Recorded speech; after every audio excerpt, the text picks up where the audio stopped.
Welcome to the lecture of formal models. Today we talk about Process Algebra, which provides us a modeling language to describe distributed systems where processes running in a concurrent way have to work together and where they have to synchronize at certain times in order to achieve some common goal and still working independently on subtasks. Process algebra has been introduced in the 70s and 80s of the last century, and they were introduced because it became evident that for the understanding of computing systems, it's not only important to have sequential execution, but it's also important to have an understanding how multiple processes can work together to achieve a common goal. Back then, Milner worked a lot on the system, and he was the first one who, he is recognized for introducing the calculus of communicating systems, which is abbreviated by CCS, and later on Tony Hua became well known for his work on communicating sequential processes, CSP. Both are very similar from the core concepts, but they are distinguished in certain details, which I will not discuss in this lecture. We will mainly focus on concepts known from calculus of communicating systems. If you are interested in the details and also on more discussion how these concepts are implemented in programming language, I recommend you to watch the old video where such details are discussed in more depth. In the following, I will mainly focus on the core concepts and tell you how to use them in order to describe distributed systems, and for more discussion on the different systems, I refer you to the other video. And the aim of process algebra is to have a theory for formally modeling properties of concurrent or distributed systems, and to have a high-level description language for interactions between independent processes. If you study AI, then you might ask, why should I be interested in these kinds of things? And there is a very clear reason for this, and a lot of concepts that we see in the context of formal verification actually have their origins in the research on artificial intelligence, and there the motivation is to understand the behavior of autonomous agents and how they interact. And the processes which we consider here in computer science, or as they are called in computer science, are basically agents in the context of AI. So when you study AI, you can imagine these processes as independent agents which have to fulfill some task and which have to be coordinated and understood. And the main purpose of having a process algebra is to describe sequences of allowed streams and to understand which system states are reachable and which are not, to understand if race conditions can happen, to understand if deadlocks can happen, and things like that. And this gives us the motivation for having such a formalization. So with process algebra we get a framework for the concise analysis of process properties using algebraic concepts and algebraic laws, as we will see. And this allows us to solve a lot of reasoning tasks on such systems. And in particular, an important question is to understand if two processes or two agents which look differently show the same behavior or not. And this can be done by finding out if there is a p-simulation relationship between these two processes. In this lecture, I will not go into detail here and explain you what it means that the behavior is the same, There are different ways of defining this, and for this I refer you to the model checking lecture, where this B-simulation concept is formally introduced, and it's also shown how it can be decided. For this lecture, we use process algebra only for describing systems and for modeling how interaction between processes works. And for the verification tasks, I refer you to the model checking course. Here on the next slide, I have a simple example of a model in process algebra. This example we have already seen. This is a ticket vending machine where child tickets and adult tickets can be bought. The child ticket costs €5, the adult tickets €10, and the machine accepts 5 and 10 euro notes, and in order to obtain a ticket, a button has been pressed. And here in this description, we describe a process in terms of an equation, and we have different operators that connect actions. We have this dot, which is sequential execution. So here we say, for example, a button has been pressed, then a child ticket will be printed, and then P will be called again. The words with the uppercase letters are like non-terminal symbols in a grammar, and can then be replaced again by the definitions, and the actions are something like a terminal symbol in a grammar, and are the events that can happen. We do not distinguish between input and output event. While €5 and €10 and button is an input to the vending machine, printing the adult ticket or the child ticket is an output action. But we do not distinguish it. This is very much context specific. And here we have this plus operator. This plus operator says that here we have now a non-deterministic choice. Either the machine accepts €5 in this state P, or it accepts €10, and respectively the paths are continued. This is just for now a short motivation. Let's have a look how process algebras are formally defined and how we can get a concise semantics for these elements, that we not only do have an intuitive understanding about it, but that we clearly understand what we are talking about. So the basic idea is to describe processes in terms of equations, and for this we get a clear syntax. We have equations of non-terminal, equations that define non-terminal symbols, and these non-terminal symbols have names that we usually write with an uppercase letter in order to distinguish them from terminal symbols, which are the actions or the event, which come also from the alphabet, as we have seen before in the finite automata. So these are the events that can happen, and we have then several operators like sequential composition, the dot, non-deterministic choice, the plus or the parallel operators, double bar, which allows us to form more complex expressions in our process algebra language. But we will go over these three operators in detail soon. What is very important is that we have a syntactical restriction.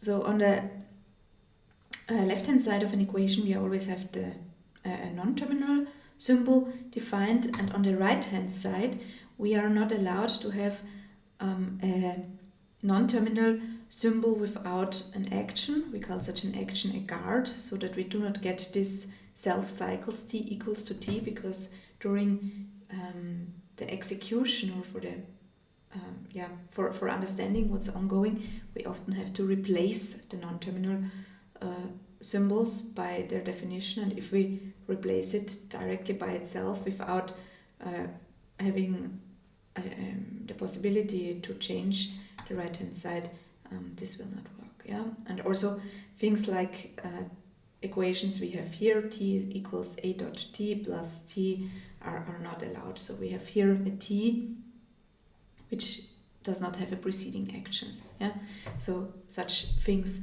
we do not allow, but it will become evident soon how expressions in a process algebra should look like.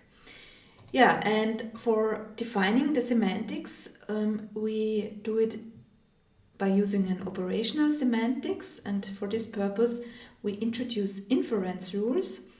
If you have had the logic class, then maybe you remember the sequent calculus, and there we also had this kind of rules, and we also use it here in order to describe the meaning of the operators we have in our process algebra. And the inference rules always have the following structure. We have a line, and above the line is a set of premises, 1 to n. It could also be that there is none, yeah, then the only premise is true. What we have then is an axiom. And if all of the premises are satisfied, then a conclusion can be derived given that the condition here on the right holds. Yeah? And the premises are itself expressions from the process algebra which have to be shown to be true in order to derive a true conclusion. Yeah? Only if these premises here hold, then we can derive a true conclusion. Given that the condition here, which tells us when the rule is applicable, given that this condition holds. Yeah? Here on the left, we in addition have a name in order to distinguish the different rules. Okay, so the first operator we have is the sequential composition operator, the dot. And if we have a process expression P and an action A, then AP is also an expression in our process algebra. And the operational semantic of the sequential composition operator is rather straightforward. If we have an expression AP and perform an action A, then we get P. And this does not have any premises, so this is an axiom, and there is also no side condition that has to be satisfied. Yeah? It's important that the A and the P are here meter variables, yeah? So the P can be an arbitrary complex expression in the process algebra, and A can be any action that occurs in the alphabet of the currently considered process. This is just a template how the rule looks like. Yeah? So A and P are meter variable, which have to be instantiated for the concrete case. Here I have a very simple example of a definition in a process algebra, and we define P as A dot P. Yeah? This is an allowed expression because the P is guarded by the A, yeah, and this means when we are in a state AP, so when A is executable, and we execute the A, then we return to the state where A is again executable. Yeah? And this we could also write in terms of this rule we have here, and this would very much look the same as we have it here. Yeah?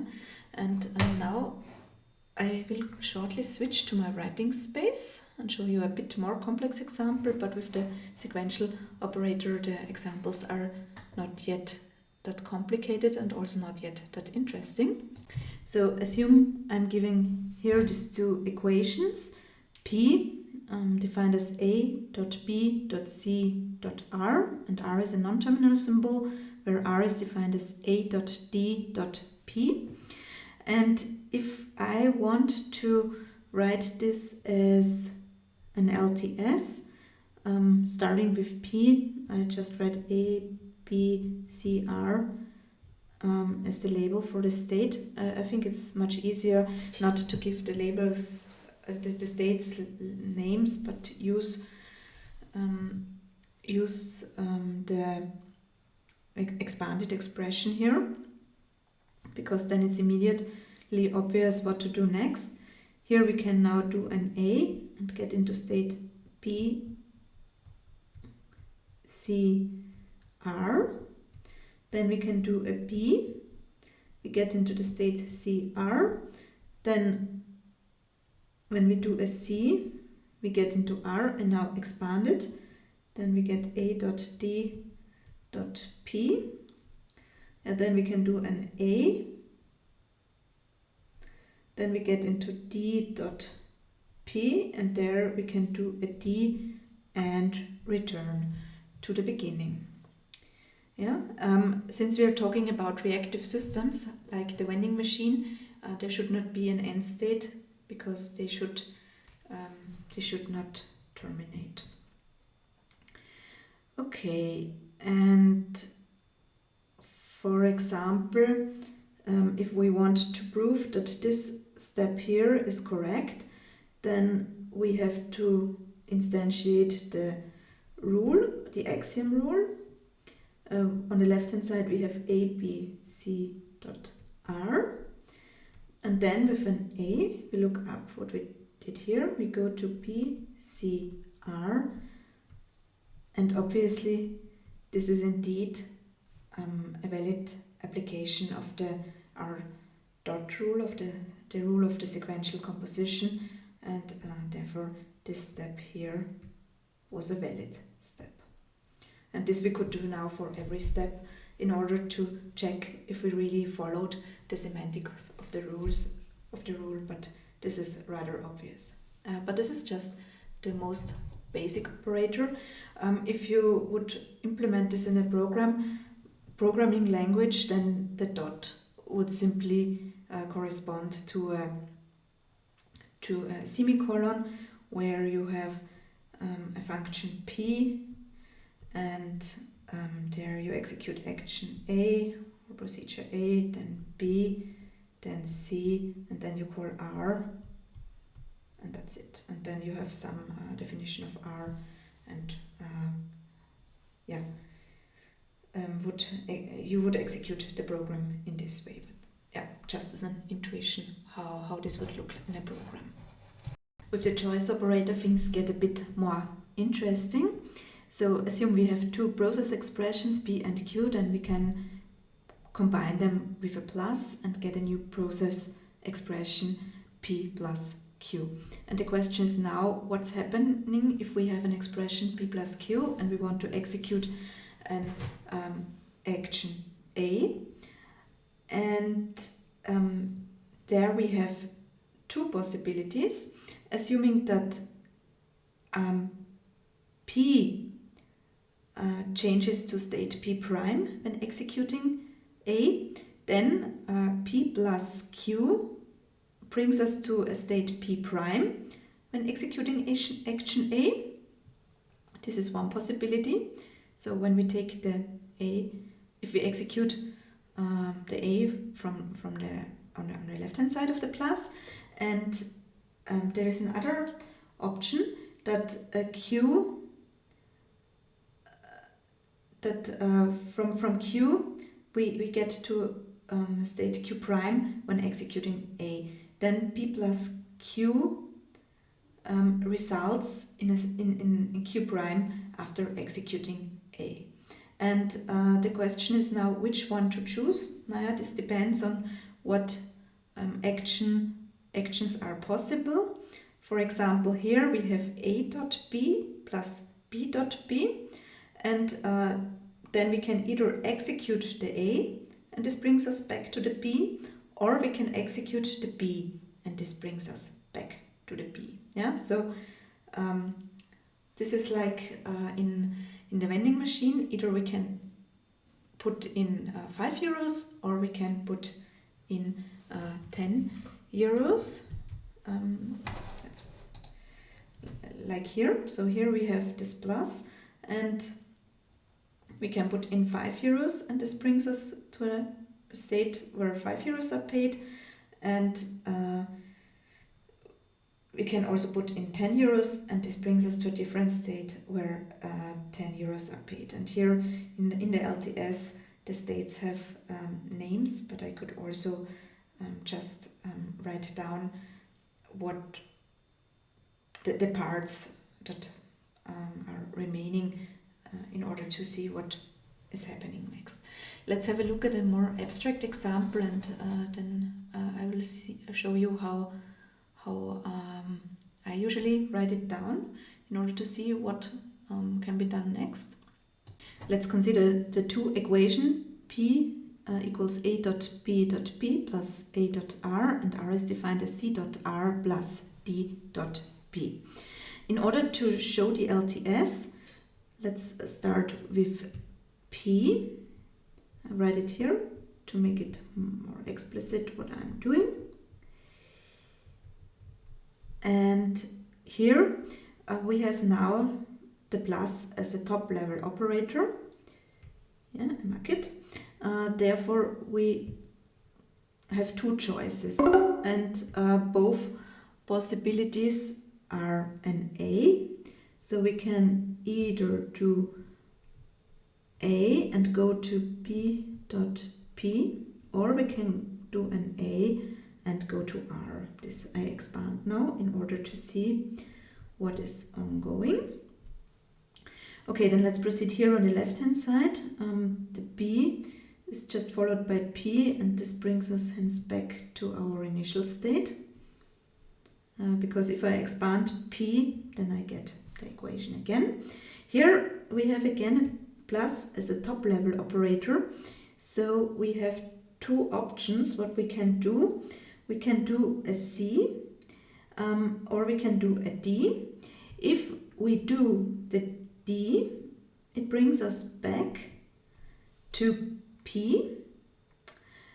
If we do an R, we stay in this state, because if we expand the R, we get again the C dot R plus D dot P. This is how the choice operator works. A common mistake is that people forget to remove one side. So I often see solutions like this, when we, for example, here in this state, then people do a C, and then we get C dot R plus D dot B plus D dot B, yeah, when doing a C. And this is wrong, yeah. The semantics clearly says that only one side, the action only on one side is executed, and then only one side of the plus has to be considered for the continuation. If we want to check if we did the step really correctly and want to formalize this with our calculus, let's for example take this step here, then we want to show that A dot B dot P plus A dot R leads us with an A to B dot P. Then yeah, we have the premise A dot B dot P leads us to B dot P, and yeah, this is indeed rule R1 plus. Yeah, so this is the left hand side of the execution of the left hand side of the choice operator. Yeah, so this is indeed a valid step. We have a valid conclusion, we have a valid premise, and hence this leads us to a valid conclusion.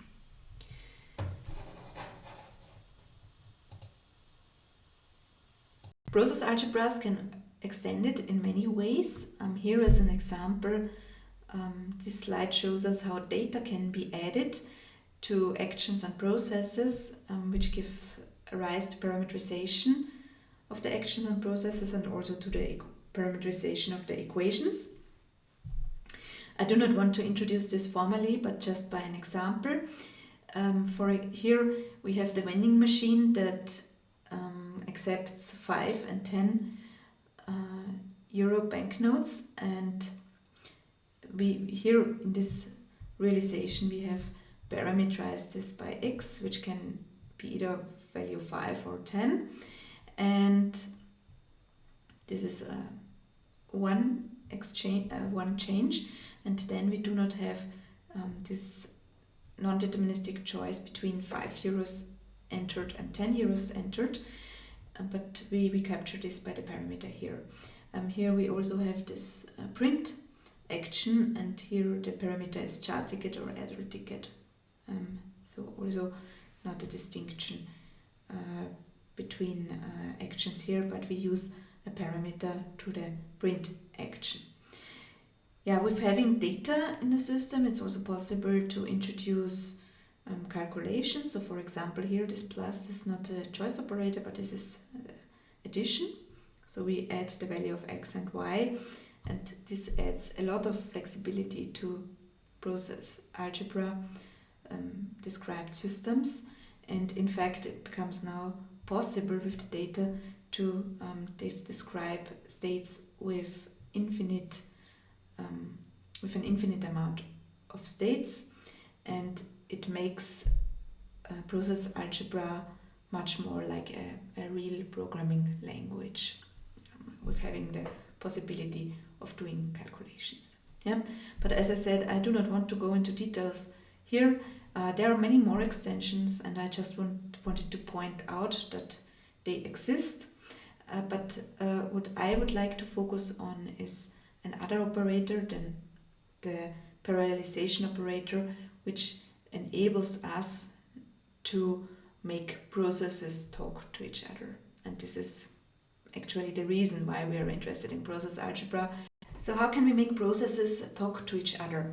Now, we have to figure out what is their common understanding, so what actions or event are processable by both. And for this purpose, we first of all identify a synchronization alphabet, which we call data, and this data contains those elements of the alphabet of a process P and that are in common with the elements of the process Q. Yeah, so we built the intersection of the alphabets of these two processes we want to synchronize and take those actions as the synchronization alphabet. And now we need a rule which introduces this synchronization alphabet, and we simply say P parallel Q lead to P prime in parallel Q prime with an execution A if the following premise holds, and this is given here if we have now this parallel operator annotated with the synchronization alphabet, and we will see in a second what this means. The side condition we have here says that we take the intersection of the alphabet of P and the alphabet of Q. Yeah, so this rule simply says that we can do a step in the parallel execution, if we can do it under the knowledge of the synchronization alphabet. And the way synchronization works in process algebra is through a rendezvous concept. So this means that there, on the one hand, the local actions which are independently executed by the processes, and then we have the joint actions, the common actions which both processes know, and they can only be executed if both processes execute them. So it's not allowed that a joint action is only executed by one process, but it has to be done by both processes. And this we captures by the rendezvous rule. Yeah. So we can go from, and here we have now the synchronization alphabet in the annotation of the parallel operator, and if A is in the synchronization alphabet, then if we can do a step, an A step from P to P prime, and if we can do in Q a step A to Q prime, then we can also do in parallel from P and Q a step to P prime and Q prime. So both execute the A action. And this is the Rendezvous Rule. And for the case that A is not included in the synchronization alphabet, then we have two cases. Either it's in the alphabet of P or it's in the alphabet of Q. And here, in the first case, it's in the alphabet of P. And if we can do a step from P to P prime with an A, then and A is not in the synchronization alphabet, then we can also do this under the parallel operator. So Q remains unchanged and P goes to P prime when executing A. And the same, we have the same when A is not in the synchronization alphabet, but it's a local action to Q, and then we simply go from Q to Q prime. And yeah, this looks now a bit complicated, but let's have a look at an example what this means and how this works in terms of an LTS. Let's first consider this very small example where Q is defined as A.C.Q and P is defined as B.C.P, and we want to execute them in parallel. First thing we have to do is we have to identify the synchronization alphabet, and the only symbol that occurs in both is the C, so data consists only of C. Okay, now on the left hand side the outermost action is an A, and A is a local action, so we can immediately execute it, and we get C.Q in parallel to B.C.P. We can also look what can we do on the right hand side of this first state, and B is local, so we can execute it immediately and get A.C.Q in parallel to C.P. Okay, now when we proceed, we have to look what are the outermost symbols again. Here we have a C, and we can do C only if it's also possible to do a C on the right hand side, because the C is in data, but on the right hand side at this point it's not possible to do C, but B is a local symbol, and therefore we can immediately do it, and we get C.Q parallel C.P. And here we have a similar situation. We can do the A and also end up in this state. And now we have a C on the right hand side, and on the left hand side we can execute this C, and it brings us back to the beginning. Yeah. So this is how we would show this as an LTS, and we have here A, B as the local actions. A is local to Q, B is local to P, and the C is a global action. When we have a choice operator, things become a bit more tricky. Let's consider this example I've prepared here.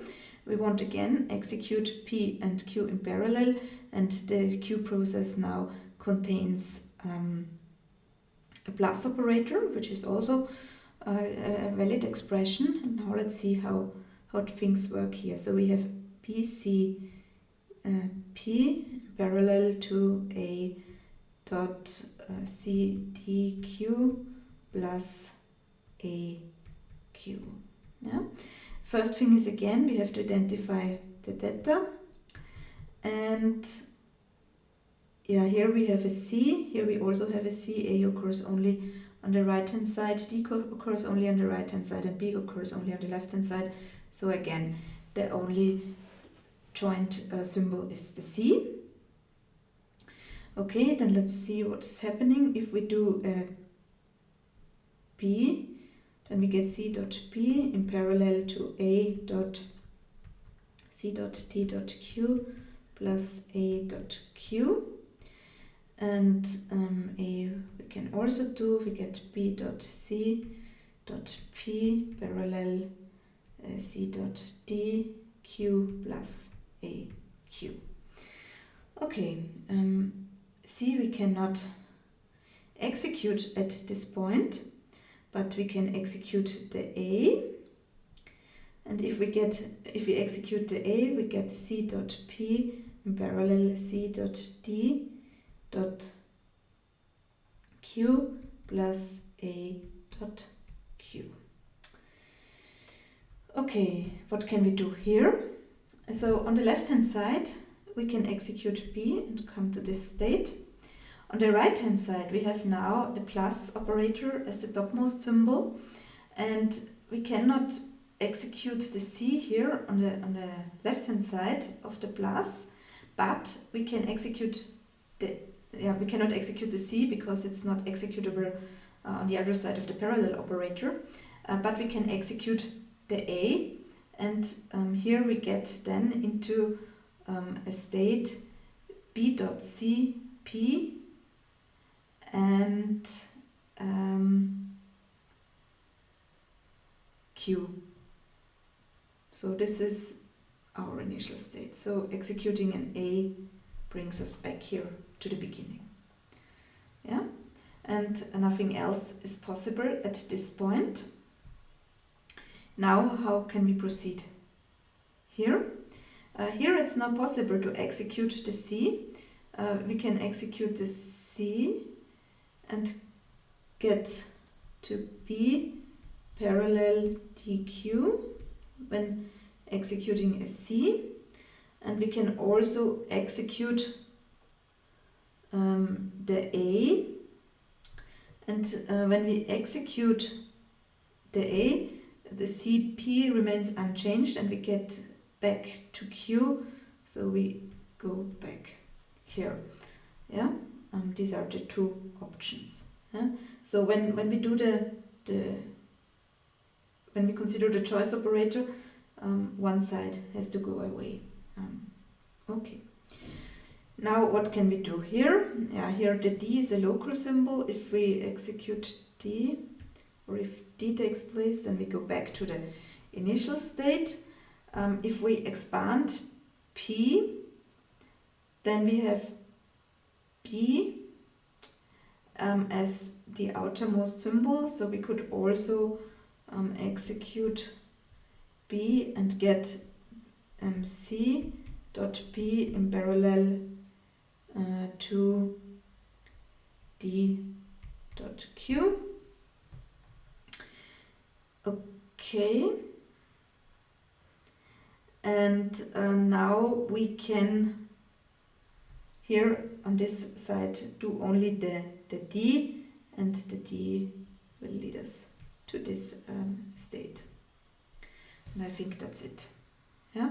So it's really important to consider the symbols which are global and local, and only if if we have a global symbol, then it has really to be executable on both sides of the operator, but this does not affect the semantics of the choice operator. Yeah? This works as we have seen it before.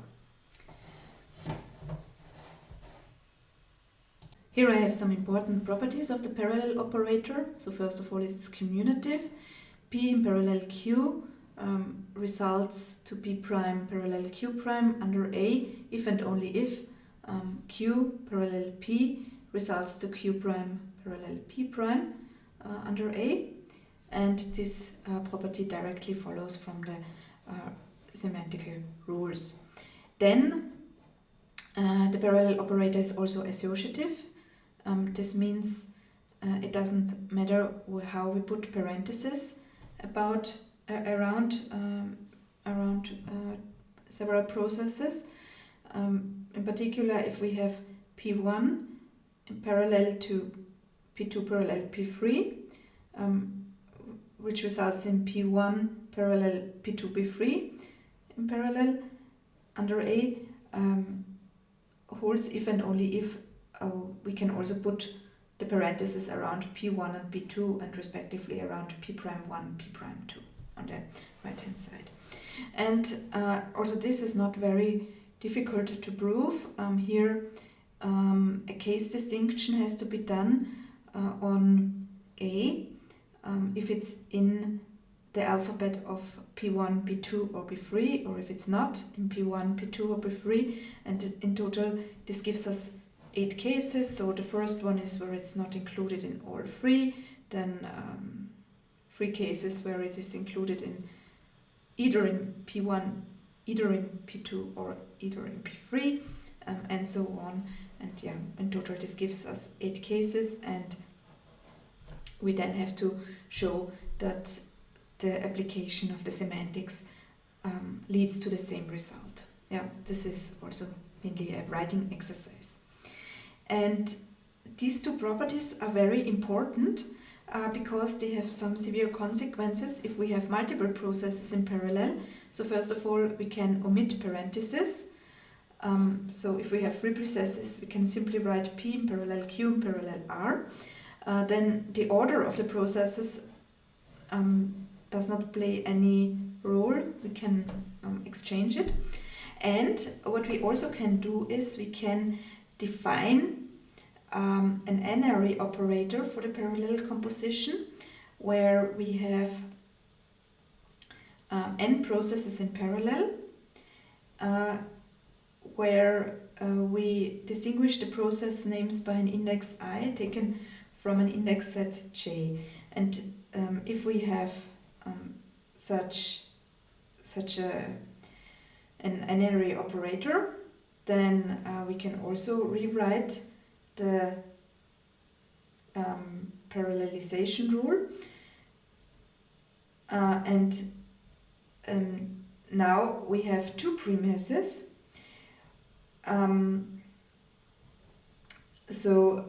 We have the action A here, which we want to execute, and for all processes which have the A in their alphabet, a step from Pi to Pi prime has to be possible with A. So for all those who have it in their alphabet, and for all those which do not have it in their alphabet, Pi is simply Pi prime. And what's very important for this rule is that there is at least one Pi where a step is possible from Pi to Pi prime with an A. Yeah?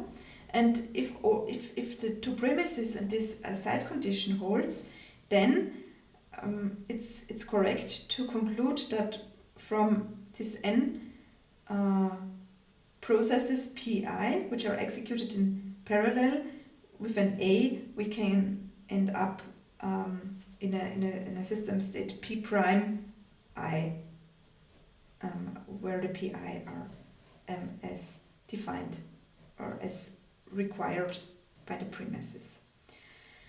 This side condition here, we need to ensure that there is really one process who does a step. Otherwise, we would, when we would have here a symbol that is in none of the processes alphabet, then we would always be able to execute this action, because then this first premise on the left would be true, because there is no process with A in sigma Pi, and if there is none, then it holds for all. And also this premise would be true, and then Pi would Pi and P prime I are simply the same, and therefore with this symbol that does not occur in any alphabet, we could always do one step to the same state again if we wouldn't have this side condition. Therefore it's important to have it. Yeah, okay, and now let's have a look at an example how this works. So assume we are given the three processes here and we want to execute them in parallel. So we have A.B.C.B parallel to D.B.C.Q and parallel to CR. And we have now to figure out not only one synchronization alphabet, but we have to figure out for all possibilities of the three processes what they have together. So I write it like this. So P, Q and R have together the C. Yeah, this is just as a helper for me that I know on which I have to synchronize. Okay, and the A is local to P, but the B occurs in P and in Q, so we have to synchronize on the B for P and Q. There is the B. Yeah, and the C we already said. The D is local to Q, and yeah, with this we're done. So we have to take care for synchronizing on the C and on the B. Okay, now let's have a look how the execution works. So the A is local to the first process, so we can proceed here. BCP parallel DBCQ parallel CR. Then the D is local, so we can also execute the D. We get A.B.C.P parallel B.C.Q parallel C.R. Okay, what else can we do? So for the third process, the CR, we cannot do anything. Then let's proceed here. The B is not executable at this point because it's common to B and to Q, and in the second process we cannot execute the B at the moment. But we can execute the D because it's local, and then we get B.C.P parallel B.C parallel Q, I missed, CR. And here we can execute the A and also get to this state. B we cannot execute because it's not possible in the first process, and the C we cannot execute because it has to be active in all three processes. Okay, then here in this state we can now execute the B, which is in the first and in the second process, and we get C.P parallel C.Q parallel C.R. Yeah, and now we have the C outermost in all three processes, and we can execute the C, and this brings us back to the state we started from. And this is basically what this complicated rule says. So if action that is common to multiple processes executable in all of these processes, we do it, and the other processes remain unchanged. And if we have local actions, then it's only to one, then it's only in one process, and then we can always do it because then all the premises are satisfied. Yeah? So this is a generalization of the semantical rule of the parallel operator for two processes, what we basically have. Yeah, and for convenience, I introduced these two data with the annotation because this helps me to see over which processes I have to synchronize. Yeah, but this is just for convenience. Another important operator of process algebra is the hiding operator, and the hiding operator can be used for abstract away internal unobservable events. For this purpose, we define a hiding alphabet omega, which is a subset of the alphabet, and replace those actions which are in omega by the silent action tau. Yeah, tau is a special symbol which does not occur in the original alphabet, but which we then formally include in the extended alphabet, which consists of sigma together with this tau. If we have an occurrence of tau somewhere in the system because we replaced an action, then synchronization on tau is not possible, but the replaced actions might have required some synchronization internally. Yeah, so if we have n processes, then maybe two processes internally talk with each other, but this is not relevant for the overall system behavior, and therefore we replace this with tau, internally desynchronize, but it's not possible to or necessary to synchronize on tau. Yeah, this is even not allowed. And one important property of tau is that it needs time. So something is happening when we see a tau which needs time, but it's not relevant what is exactly happening. Yeah, and for the hiding operator, we also can give a concise semantics. We have two rules. And if we want to hide some actions, we write this with backslash and the hiding alphabet here in the process expressions. And yeah, the first case is that an action A is not in the hiding alphabet. Yeah, then we simply execute A from process P and end up in Q if we can come from P with an A to Q. So if the premise holds, we simply can do this.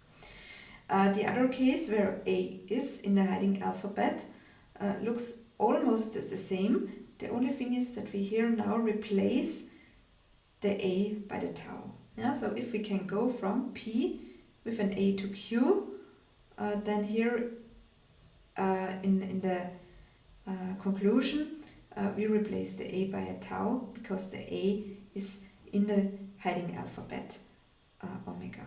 Yeah, let's see how this works in a context of a larger example. We have here a system that is about a road crossing a rail, and this means that the train crosses the road and a car crosses the rail. And what's important is we have here a signal consisting of a light and a barrier, which should avoid that there is a crash between a train and a car. Yeah, it's a very simple system, but it's already in some realistic scenario. And yeah, we have the road where a car can arrive. If the barrier is up, it can cross, and to proceed, the barrier then goes down to indicate that the car has crossed. Then we have a rail where we have action train is arriving, then light has to be green, then the train can cross, and afterwards it can switch to red. And then we have the signal which does the orchestration. So on the one hand it can switch from green to red, or it can switch from up to down. So here we have on the one hand the light, on the other hand we have the barrier. And for checking the system, we are interested in executing these three processes in parallel. So we have the road, the rail, and the signal. And we have now a hiding alphabet which abstracts away the actions concerning the signals. So green, red, up and down are not of interest. We are just interested in cars that arrive, that cross the rail, and trains that arrive and cross the road. Now let's do the LTS, and this is a bit a larger thing. So for the moment let's ignore the hiding alphabet and just solve the system as before. I have written down here the equations again, and since it's quite a large example, to put on a slide, I used some abbreviations. For car, I write C, for up U, for car cross C, and for down D, and for road Rho, for train T, for green G, for train crossing TC, for red R, and for rail RR, and signal I abbreviate with S. Yeah, so we start with Rho, Ra, S, and in this state, a car can arrive because this is just local to road. Yeah, so the first thing we have to do is to identify the actions on which we have to synchronize. Car occurs only in road, car crossing occurs only in road, up and down occurs also in signal. Then train and T-cross occur only in rail, green and red occurs in signal. So we have to synchronize between a signal and a road and a rail. Okay, so first a car can come, then we have to update the road, or a train can come because train is local to rail. Then we get into this state. Yeah, and then we have to see how we can proceed. Now here in the second process, G is topmost, and this is also topmost here in signal, so we can execute G. We get into this state. Or here it's also possible that a car arrives, then we get into the state we have here. And yeah, now only signal is in its original state. Then it's also possible that a train arrives, which leads us also to this state. Or we have up signal, which is a joint symbol between the first and the last process, and we get into this state. Yeah, and then we proceed. Here it's possible that we now execute G. Here it's possible that a car arrives, then a train could cross at this point. Yeah, and if the train has crossed, then red can be executed in the second process, which is also now leftmost in the signal process, and if we execute R, we go back to the initial state here. In this state, we can also do a train crossing. In this state, also a car can come, leading us to this state here. Yeah, then here we didn't finish. Here up is possible because S is in its original state. Then D is the outermost symbol of S. Then train crossing, then a train can arrive in this state where a car has arrived and the barrier is up. Then we have car crossing here as well possible, and with having the car crossed, then we can afterwards go back to the initial state with putting the barrier down again, and then both car and train can come again. Yeah, then here a train can arrive. Also from this other state, a car can cross, and then what is if the car crossed, then we can do again a down symbol, a down signal, and go back to this state. And here on nothing else is possible here, and here we can do an R and go to the state above here. So this is there is not much special to say about this execution. This just uses the concepts we have seen before. It's just a bit more complicated. But what is the point of doing it? the question is it possible that a car and a train cross at the same time? What is causing a crash? And for this, answering this question, it's not relevant if the signal is red or green, if the barrier is up, if the light is red or green, or if the barrier is up or down. And therefore we can replace these actions now with a tau and hide these the actions green, red, up and down. And then we only have T, train, car, train crossing and car crossing. Yeah?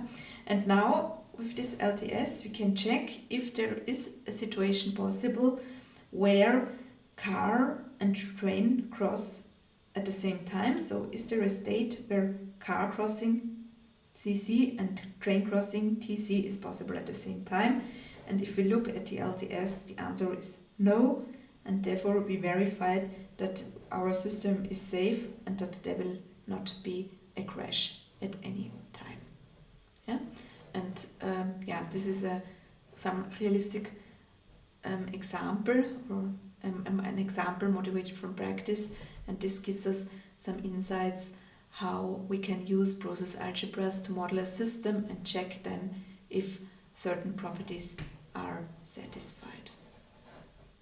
The last concept related to process algebra I would like to show you is linking. And linking allows the substitution of actions in order either to link processes or for instantiate templates. It's in principle something very simple. The precondition of the linking rule is if it's possible from P to get to Q with an action A, then this action A can be replaced by B, and then it's possible to go via a B to Q where the A is replaced by P. Here I have an example. Assume we are given a process Assume we are given a process P which is defined as A, B, C, P. If we simply write down this process, we get if we simply write down this process as an LTS, we get the picture here on the left. Now assume we replace the B by an X and execute this in parallel by a process where we replace the B by a Y. If we consider the two processes independently, we get this picture here on the left hand side where the B is replaced by the X, and we get this picture here for the right hand side where the B is replaced by a Y. Yeah?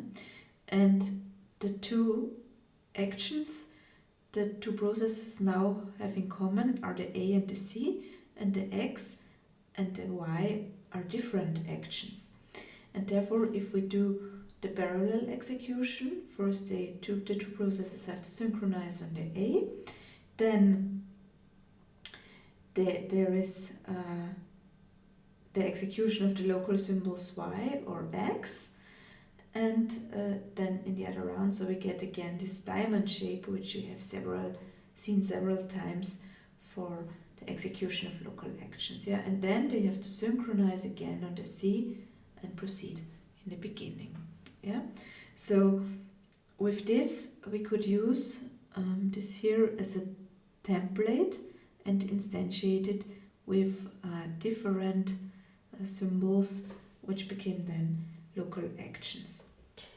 And here I have another example for parametrized linking where we use this notation for the parallel operator we have seen before. And now assume we want to have three processes, but it could be an arbitrary number, this could be an arbitrary n, and we replace action B by BI.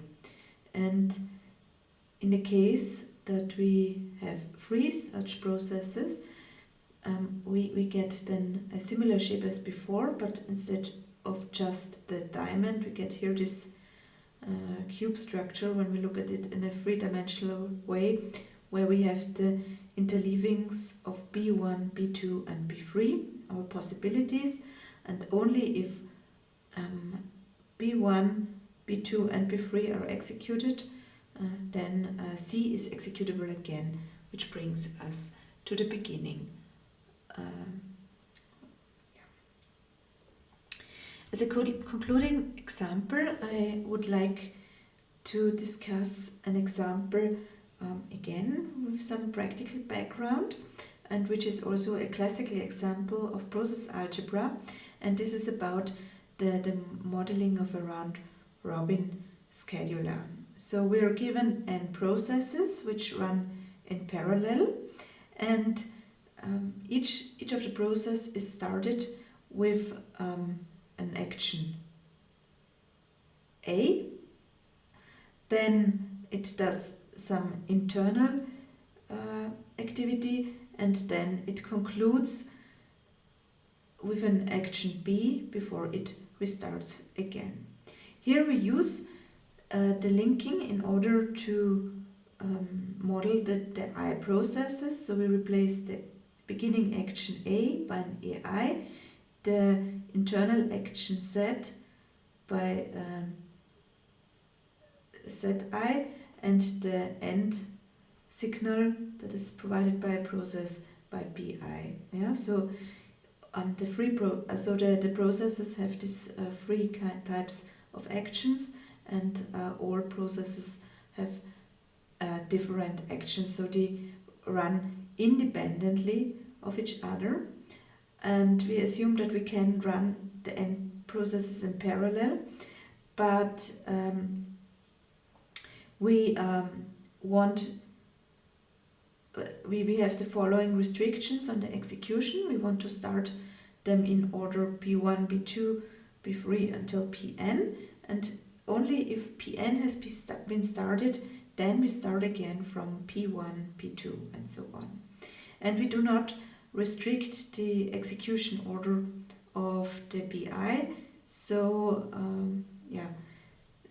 the end symbol can come anytime, and it can happen that maybe already the last process has been started, and just at this point then the B1 from the first process arrives, or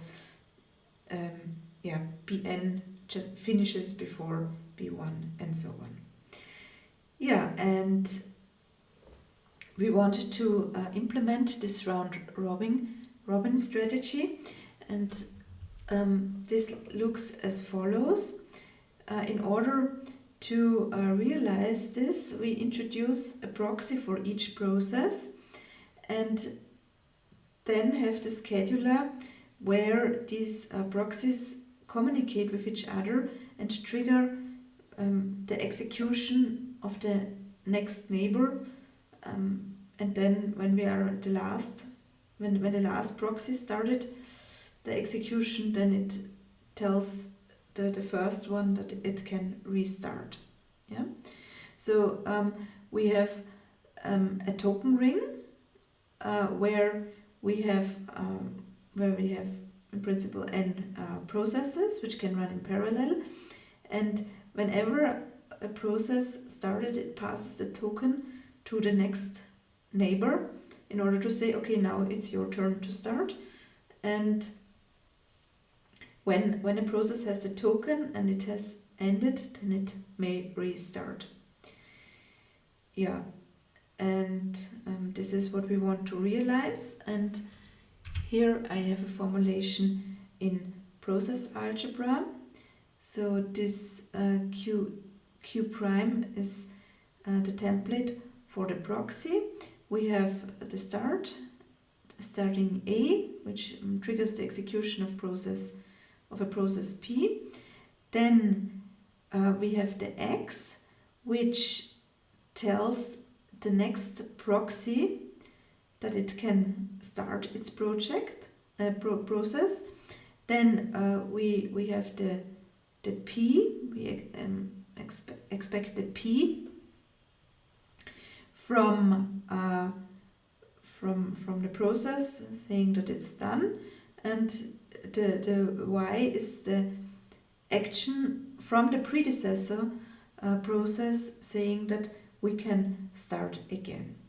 Yeah, and then we have to instantiate the processes. The Q1 is simply replacing the A by A1, the X by X1, the B by B1, and the Y by Xn. Yeah, so whenever the last process has started, the first process can start again. And this is only for the first proxy. The other proxies may only start when the predecessor has started, so therefore we add an additional y in the beginning, and hence the proxy, which is all proxies which are different from one, have to receive a message from the predecessor proxy that it can start, and the overall realization is just a parallel execution of the n proxies. Yeah, let's do the LTS to see how this looks like. I will now show you the execution of the Milner scheduler for two processes. We have the proxy Q1 prime and the proxy Q2 prime. The second one needs a signal from the first proxy in order to start, hence we have the additional x1 here in the beginning. Okay, the first thing we have to do is to determine the synchronization alphabet data, and here we have x1 and x2 included, and now we can draw the LTS. A1 is a local symbol, so we can immediately execute it, and we get x1, b1, x2, q1 prime parallel, I just copy q2 prime. Okay, what can I do now? Now I have here an x1, and also on the first position of q2 prime I have an x1, so next thing is to execute x1, which means that proxy q1 prime informs proxy q2 prime that it can start its process, and we get b1 x2 q1 prime in parallel to a2 x2 b2 x1 q2 prime. Okay, now we have two local actions topmost, then we can execute a1 a2, and I do not write this down. What we get in the intermediate steps, we have a2 and b1, and we get x2 parallel we get x2 q1 prime in parallel x2 b2 x1 q2 prime.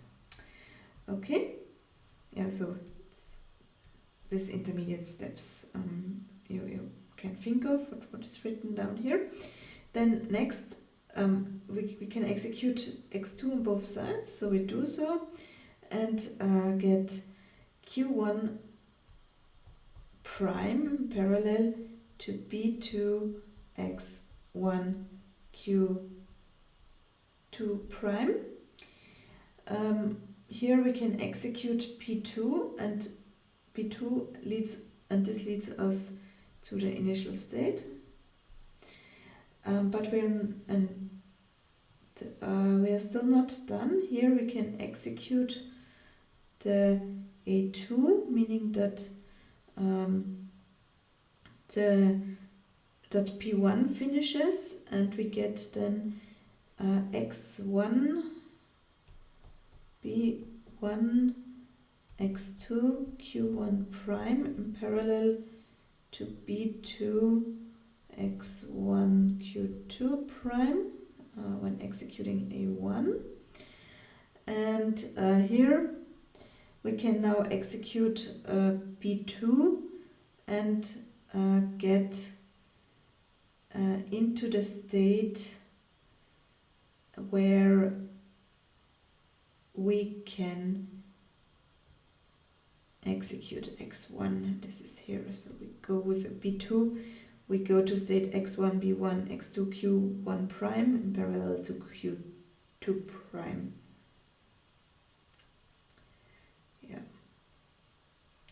So this here I put a bit too long. This Q2 prime is does not go until the end, but it just goes until here. Okay, and with this we have the full LTS, I think, of the Milner's scheduler.